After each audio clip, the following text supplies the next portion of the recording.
finished this book, I talked to a lot of people, and it was over. As I said, it was completed, which was fantastic, and I could move on to my other project. But I had lunch with Steve Leal a couple of weeks ago. He told me the story that I wish I would have known earlier.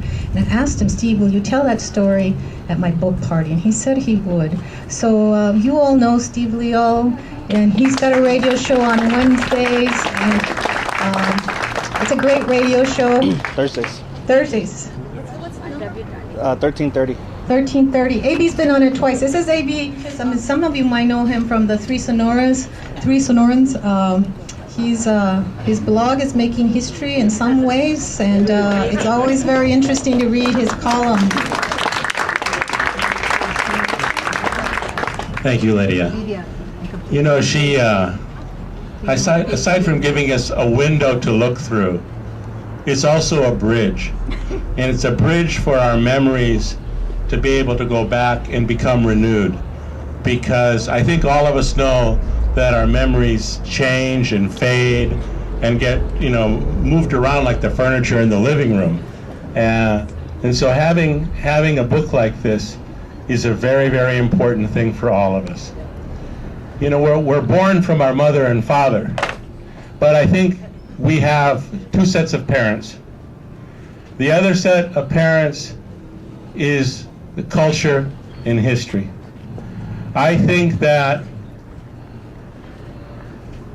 culture and society has its own DNA. And the DNA of culture is our art and music and food and stories. So we are born from that as long as it exists. And so it is so important that we maintain these things and maintain relationships to them, not out of some romantic happiness like it's fashion, but out of a much more serious, important thing, because when it goes away, we will no longer exist. And when we talk about tearing down the buildings for the convention center, there were other locations.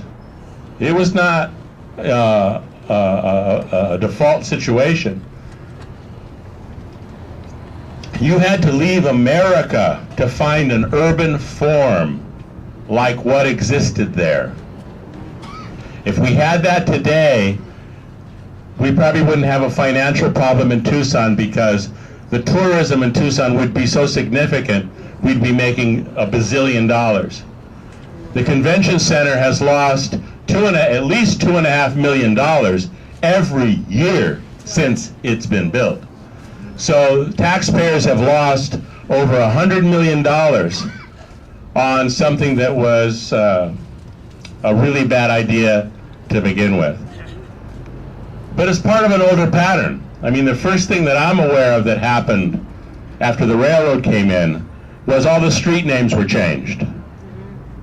See, Congress Street, it's not really Congress Street. That street's real name is Calle de la Alegría. The street north of it was Calle de la India Triste. Main Street is not Main Street, it's the Camino Real. And so people say, well, everybody has one of those. I mean, we should get something unique that nobody else has. I know, let's import some Jive Americana. We'll call it Main Street, how wonderful. So they changed the street names. And then they changed the zoning code so you could no longer build buildings up to the property line, so that the urban form of Latino-Mexican culture could no longer be renewed and manifest. Then the barrio was torn down. This is part of a pattern and expression of cultural genocide. It was tragically not an accident. The story that I told Lydia was a story that a friend of many of us told me one day. That man was Mario Cotodobles, Mario and Stella, lawyers in this town. Cared about history, fought about civil rights, people we loved and could count on. One day Mario told me, he says, you know, when you're driving around and you're daydreaming and you were heading someplace and you found yourself in some other part of town and then you remembered? We all do that. Mario told me that often he would be driving and he would find himself driving around in a circle around the convention center.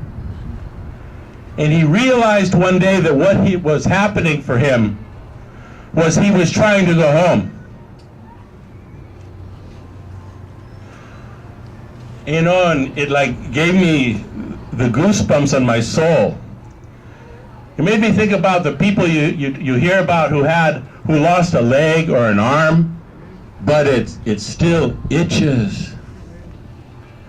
It still itches. Oh, we are so rooted and of place. Mario was trying to go home because it again is that crucible, that place that we talked about with geography and our art and culture, is that crucible that our soul emerges from. And we want to have that remembrance, that reflection, that relationship with it. And so having this book and other things that we do like it are both a window and a bridge for us to traverse back and forth on, to become renewed. Because the way it renews us strengthens us to not just love the present, because it's not just about love, it never has. We also have to become better at fighting, because we saw what happened with 107. You know, they're raising the ante in the poker game, and so let's help ourselves and help our community and fight for ourselves, because we're worth it. Thank you, Lydia.